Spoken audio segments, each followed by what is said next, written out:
Apa kabar semuanya? Dinda punya informasi penting nih. Mulai sekarang, adik-adik tidak usah khawatir lagi untuk memberi persembahan. Adik-adik dapat mengumpulkannya terlebih dulu di dalam celengan. Nanti, pada waktu adik-adik sudah boleh ke gereja, celengannya jangan lupa dibawa ya. Selamat hari Minggu, Tuhan Yesus memberkati. Shalom, selamat pagi adik-adik. Apa kabarnya pada pagi hari ini? Wah, semuanya pasti dalam keadaan sehat ya. Nah, pada saat ini kita kembali lagi di ibadah sekolah minggu kita.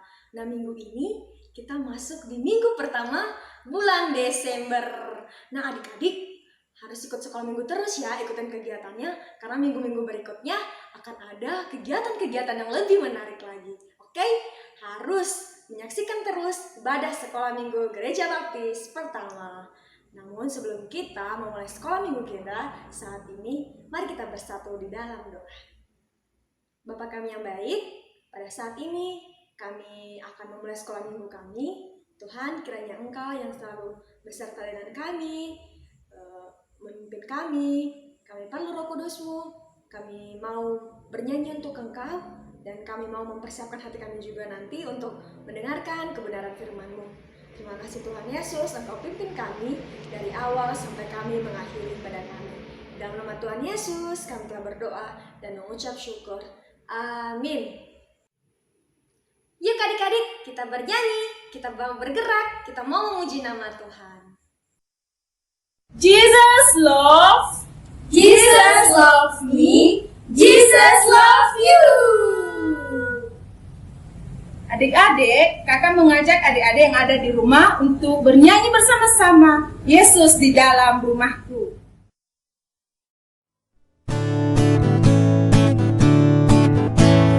Yesus di dalam rumahku, senang-senanglah, senang-senanglah, senang-senanglah. Yesus di dalam rumahku, senang-senanglah, senang-senanglah. When Jesus in the family, happy, happy home, happy, happy home, happy, happy home. When Jesus in the family, happy, happy home, happy, happy home. जब Jesus मेरे घर में है, हंसी खुशी है, खुशी खुशी है, खुशी खुशी है. जब Jesus मेरे घर में है, खुशी खुशी है, खुशी खुशी है. Yesus di dalam rumahku, senang-senanglah, senang-senanglah, senang-senanglah. Yesus di dalam rumahku, senang-senanglah, senang-senanglah. Adik-adik, kita punya seorang penolong yang setia, penolong yang selalu menolong kita dimanapun kita berada. Bahkan dia telah merelakan tubuhnya, merelakan dirinya untuk mati di atas kayu salib, untuk menebus kita, untuk menebus dosa-dosa kita. Dia adalah Yesus, namanya Yesus, dan dia adalah penolong kita satu-satunya. Mari adik-adik, kita bangkit berdiri, kita mau bernyanyi untuk Tuhan, kita mau meninggikan Tuhan, kita mau menyanyikan lagu pujian ini. Yesus itulah satu-satunya penolongku yang sungguh.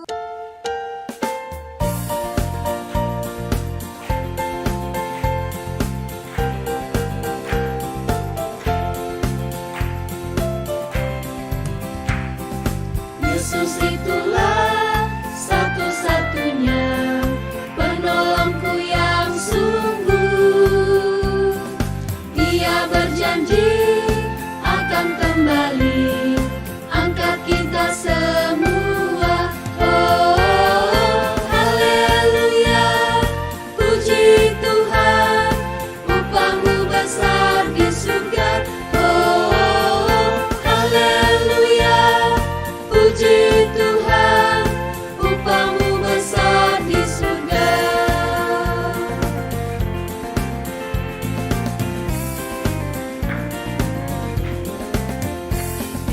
Yesus itulah satu-satunya penolongku yang sungguh.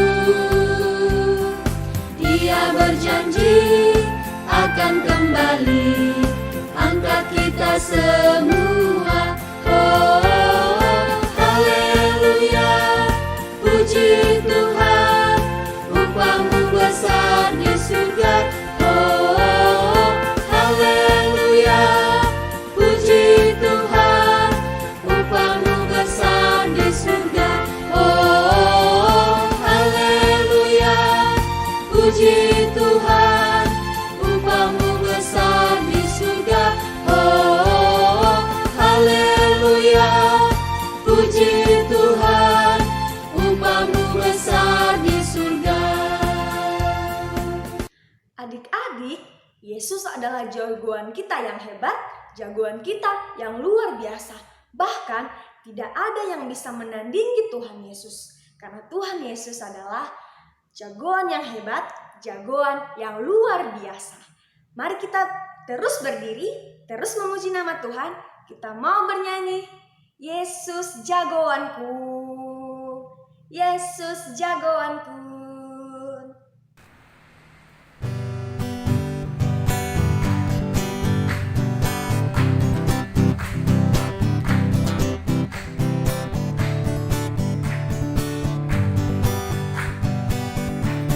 Ada Power Rangers, ada Doraemon, ada Captain Marvel, orang bilang dia hebat.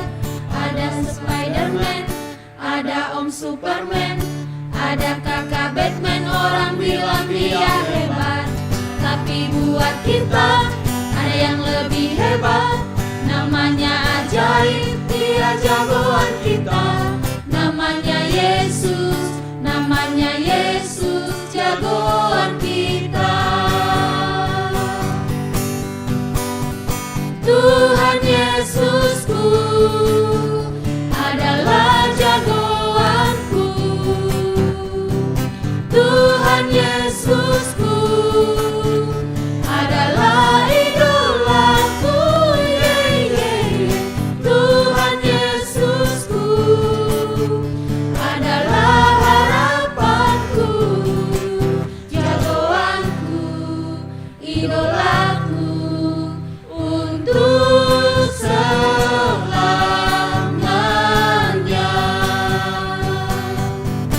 Ada Power Rangers, ada Doraemon, ada Captain Marvel, orang bilang dia hebat. Ada Spider-Man, ada Om Superman, ada Kakak Batman, orang bilang dia hebat. Tapi buat kita ada yang lebih hebat, namanya ajaib, dia jagoan kita. Namanya Yesus, namanya Yesus, jagoan kita. Tuhan Yesusku adalah jagoanku. Tuhan Yesusku adalah idolaku. Tuhan Yesusku adalah harapanku, jagoanku, idolaku untuk selamanya.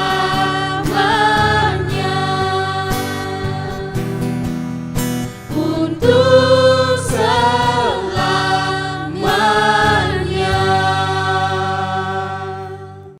Tiba saatnya adik-adik kita mendengarkan kebenaran firman Tuhan. Mari kita mempersiapkan hati kita untuk kita mendengarkan kebenaran firman Tuhan. Mari kita menyanyikan lagu pujian, Yesus sahabatku, kau mati bagiku.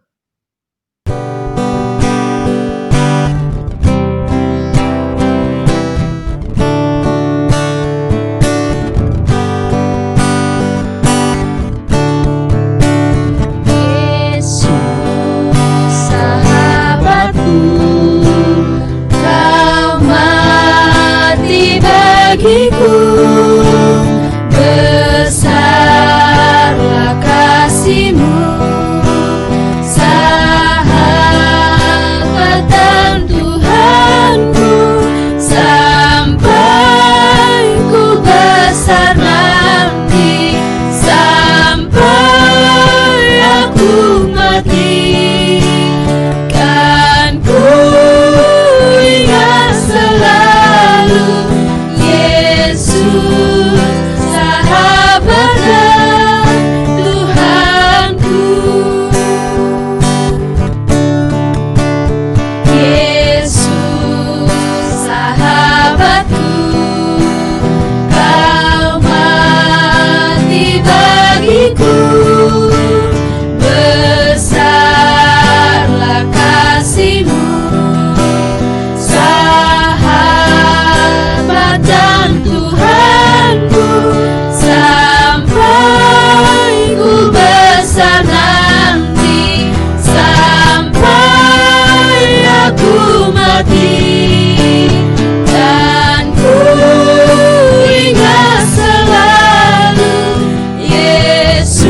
kalian semua. Senang sekali Bu Monika bisa bertemu di dalam acara sekolah minggu hari Minggu tanggal 6 Desember 2020. Gimana kabar kalian semua?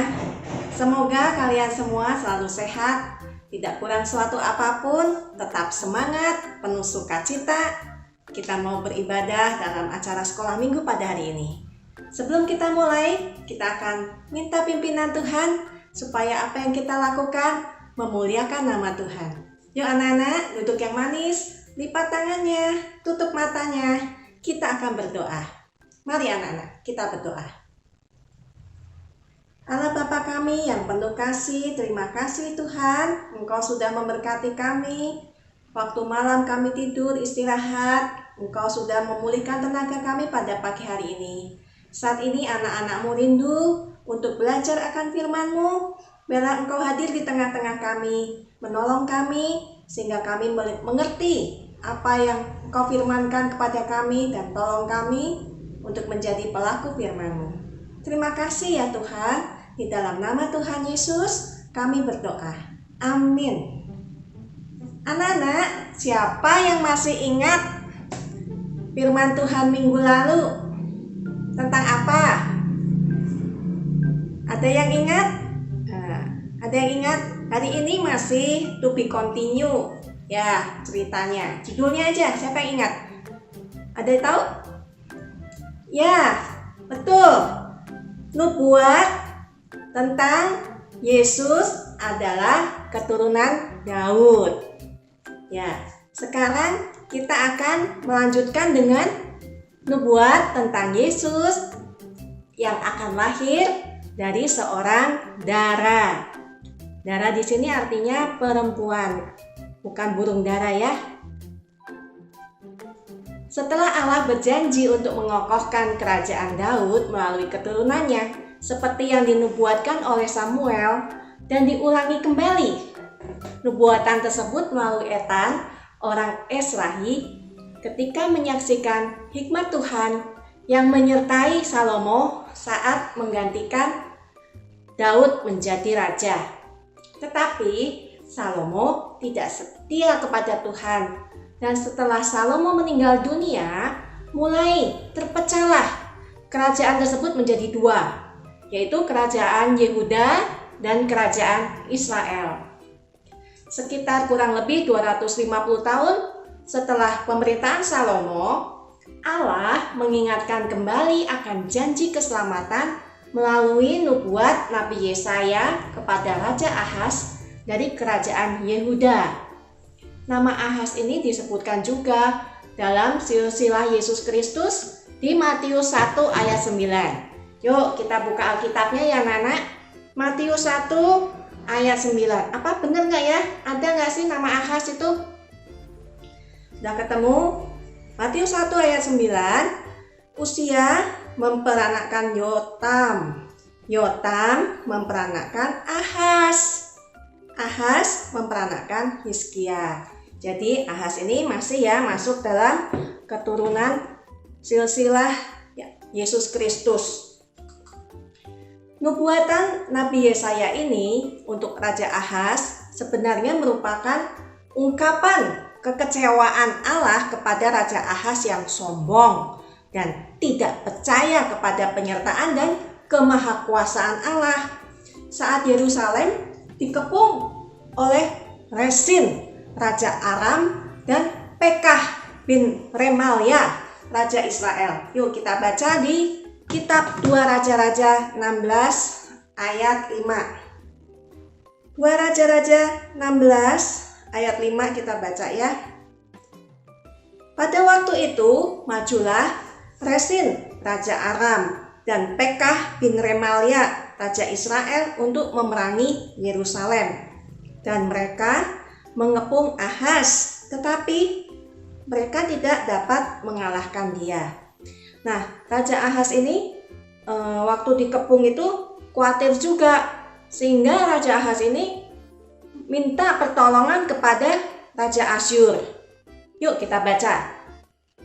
Kita baca dalam 2 Raja-Raja 16 ayat 7-8. 2 Raja-Raja 16 ayat 7-8, Ahaz menyuruh utusan-utusan kepada Tiglat-Pileser, Raja Asyur mengatakan, "Aku ini hambamu dan anakmu, majulah dan selamatkanlah aku dari tangan Raja Aram dan dari tangan Raja Israel yang telah bangkit menyerang aku." Di sini itu Ahaz itu melakukan 2 hal. Satu, dia merendahkan dirinya sebagai hamba dan anak dari Raja Asyur. Padahal bangsa Israel itu bangsa pilihan Allah dan seharusnya Allah lah yang menjadi tuannya. Yang kedua, kita baca lagi di ayat 8. Ahaz itu memberikan persembahan emas dan perak yang diambil dari rumah Tuhan dan dari perbendaharaan istana raja. Sebagai upeti minta tolong ke Raja Asyur, Ahaz memberikan emas dan perak ini. Makanya Tuhan menyuruh nabinya Yesaya untuk bernubuat kepada Ahaz. Intinya ada 3. 1. Allah menegaskan bahwa manusia tidak perlu mencari tanda tersebut dengan cara apapun, karena hanya Allah saja yang mampu memberikan tanda tersebut dan tidak akan ada yang mampu melakukannya. 2. Allah menunjukkan kemahakuasaannya. Dan ketiga, Allah mengingatkan kesetiaan penyertaan Allah kepada bangsa Israel sampai dengan saat itu. Nubuat Yesaya ini digenapi Allah sekitar 750 tahun kemudian. Melalui siapa? Ya, melalui Maria yang mengandung seorang anak dari Roh Kudus. Yuk kita baca di dalam Matius 1 ayat 20. Matius 1 ayat 20. Tetapi ketika ia mempertimbangkan maksud itu, malaikat Tuhan nampak kepadanya dalam mimpi dan berkata, "Yusuf, anak Daud, janganlah engkau takut mengambil Maria sebagai istrimu, sebab anak yang di dalam kandungannya adalah dari Roh Kudus." Jadi saat itu Maria masih bertunangan dengan Yusuf, tetapi karena kuasa Roh Kudus, Maria sudah mengandung. Bukan dengan Yusuf, tapi dengan kuasa Roh Kudus dari Allah sendiri. Dan luar biasanya lagi, yang mengatakan kembali nubuatan Yesaya tersebut itu adalah malaikat Tuhan sendiri, seperti yang dikatakannya melalui Yesaya. Kita baca di Yesaya 7 ayat 14 awalnya, "Sebab itu Tuhan sendirilah yang akan memberikan kepadamu suatu pertanda." Jadi bukan melalui siapa, tapi Tuhan sendiri yang memberikan pertanda. Anak-anak, ingat ya, Tuhan Yesus mengajar kita bahwa Allah itu maha kuasa dalam menggenapi janji-janjinya. Kuasa Allah yang ajaib yang tidak dapat dimengerti oleh pikiran manusia. Sebagai contoh, kita lihat video bagaimana bunga dapat tiba-tiba mekar. Bunga bisa mekar itu karena kuasa Allah yang menyebabkannya bisa mekar. Oleh karena itu anak-anak, kita harus percaya kepada firman Tuhan dan penyertaannya serta taat melakukan firman-Nya. Oke anak-anak, itu firman Tuhan hari ini. Kita harus percaya dan taat dan melakukan firman-Nya. Anak-anak, ayat hafalan kita hari ini diambil dari Yesaya 7 ayat 14b. Sesungguhnya seorang perempuan muda mengandung dan akan melahirkan seorang anak laki-laki, dan ia akan menamakan dia Immanuel. Yesaya 7 ayat 14b. Dihafalkan ya anak-anak ya.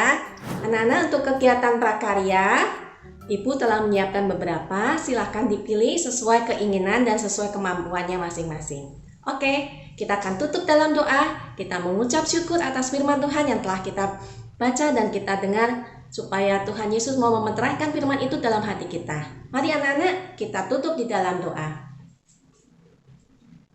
Tuhan Yesus yang baik, terima kasih untuk firman-Mu. Terima kasih bahwa Engkau setia, Engkau sanggup, Engkau maha kuasa melakukan segala janji-janjimu sehingga janjimu dikenapi. Engkau lahir melalui Maria yang Kau pakai dengan kuasa Roh Kudus. Terima kasih Tuhan, ajar kami untuk percaya bahwa kuasa-Mu itu ajaib. Kuasa-Mu itu tidak ada yang mustahil buat-Mu. Kami mau mengimani itu. Terima kasih Tuhan. Hanya di dalam nama Tuhan Yesus kami berdoa dan mengucap syukur. Amin. Anak-anak, selamat beraktivitas, selamat mengerjakan prakarya. Tetap semangat, sukacita, bahwa kita ini umat pilihan Allah. Selamat pagi, Tuhan Yesus memberkati. Dah. Selamat hari Minggu adik-adik. Ibadah kita telah selesai. Sampai jumpa kembali di sekolah minggu berikutnya. Jangan lupa ya, tetap setia untuk mengikuti sekolah minggu. Bye.